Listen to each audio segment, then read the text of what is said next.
video for you here in just a minute. There it is. You see the people on the right-hand side of your screen. They're running. Some others walking just almost as though they're in a daze. They don't know what to make of what just happened and what they just saw. So, again, just wanted to share some of that new video with you that we are just now getting in. We'll show more throughout the morning. London. It was a warm, drizzly Saturday night, and the bars at Borough Market here were packed, as usual. Tucked below an off-ramp of London Bridge, near the banks of the Thames, the market is a warren of narrow streets populated with trendy bars and restaurants, where some people had just finished watching the Champions League soccer final. Then came the loud bang of a crashing van. Then came 3 men slashing at patrons with knives. Then screams, sirens, chaos and, finally, gunfire as arriving police officers shot the 3 assailants dead.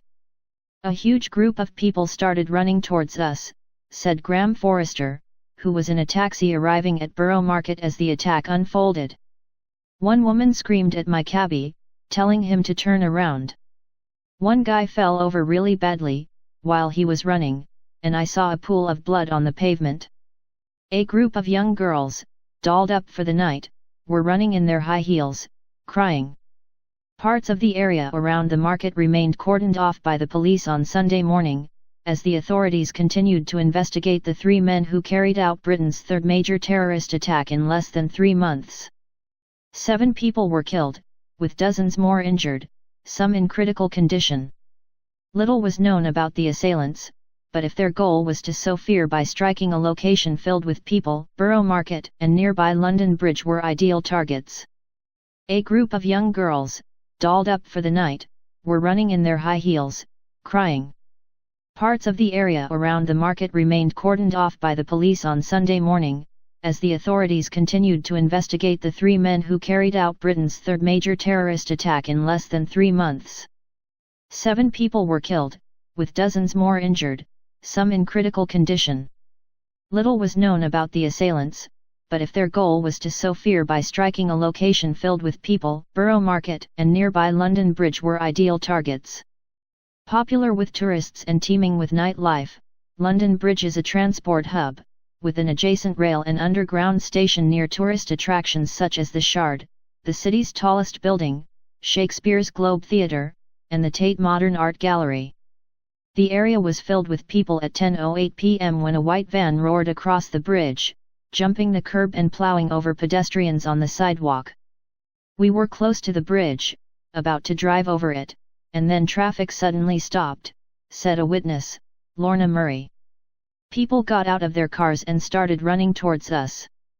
We saw the white van that apparently rammed into people, she added. As victims lay strewn on the bridge, the van crashed into a guardrail along an off-ramp above Borough Market. 3 men jumped out carrying long knives and raced into the area of the market. Patrons who had spent an evening in pubs or restaurants suddenly realized they were under attack. We heard a massive bang, another witness, Andrew, told the LBC News Channel late Saturday night. He had been standing under an umbrella outside a bar when the attackers rushed in. I turned around on the right, and there was a guy with a big knife, a big knife. Andrew said he jumped over a small fence, ran a distance and then hid behind a bush. There was already a dead guy laying on the floor, he said. He set out running again, shouting at people to flee. I told every bar and restaurant on the way, get out of here. Everybody, out. Out. Out. The rampage lasted only 8 minutes before police vehicles arrived at the scene. Almost immediately, officers began ordering people to leave the area, even as they confronted the 3 assailants. Each of the men was wearing what appeared to be an explosive vest, but those later turned out to be fake. A British transport police officer was injured as other officers shot and killed the assailants. No one knew if the attack was over, or if other assailants remained at large. Hotels in the area were evacuated. Alarms went off inside deserted lobbies, as members of the staff went door to door telling guests to get out. Panicked people sprinted across bridges, many of them in their pajamas. Children were crying, and some hotel guests were huddled up, waiting in the cold. I was asleep and didn't even know anything was going on until the alarm went off and we were told to evacuate the hotel immediately, said Emily Sutton, a guest at the Novotel London Tower Bridge, across the river, who was sitting on a bench wrapped in a duvet. When we got out, there were police and sirens everywhere, she said. People running and screaming. It was utter horror. Another guest, Danifer, walked down the street, carrying her 9-year-old daughter on her shoulders. This is a complete nightmare, we are stuck here while there are maniacs on the loose and nobody is helping us, she said.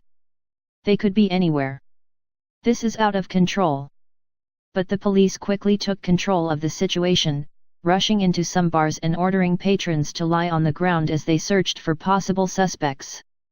A report of another attack in Vauxhall quickly raised fears that some sort of broader, coordinated assault was underway, until the authorities later established that the event was unrelated. In the dark early hours of Sunday, some parts of central London remained on high alert. Sirens wailed as ambulances rushed the injured to hospitals across the city. Helicopters hovered over the Borough Market area as crowds of people continued to evacuate the area. Elsewhere, the city operated as normal, and patrons continued to pour into bars and restaurants less than a mile away. Inside the police cordon around Borough Market, beer glasses sat on a table in the street. Abandoned shops and hotels were left wide open. Leigh Hunter, 33, was among the crowds that had managed to get away. From Liverpool, Mr. Hunter was visiting a friend in London and stepped out of a pub about 10:15 p.m. He saw people fleeing and heard gunshots. We went back into the pub and people starting running and telling us to get down and hide, he said. I ran up to the gents and hid, but when I looked out the window, I saw a guy with blood all over his face and t-shirt.